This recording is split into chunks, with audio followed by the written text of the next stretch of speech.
Սիրելի բարեբաշտ հայրորդիկ, մեր պատգամը այսօր ձեզ կբերենք Ղուկասու ավետարանի 18-րդ գլուխեն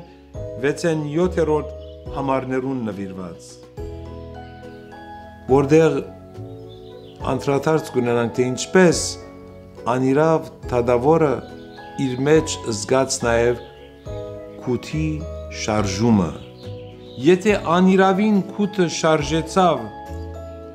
այրի գնոջ թախանցակին աղոթքներով, ապա ինչքան մեծ է քութն ու ողորմությունը Աստուծո,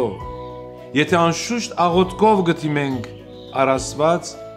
և հարադևորեն այն ներքին գաբը գսկանք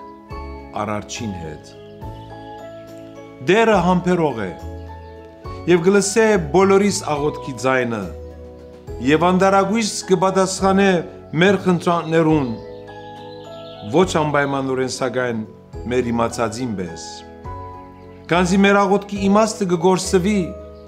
եթե մենք ակնկալություններով կկատարենք մեր աղոթքները։ Սիրելի բարեբաշտ հայրորդիկ,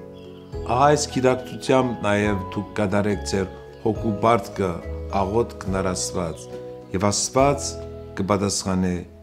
իր ժամանակին։ Ամեն։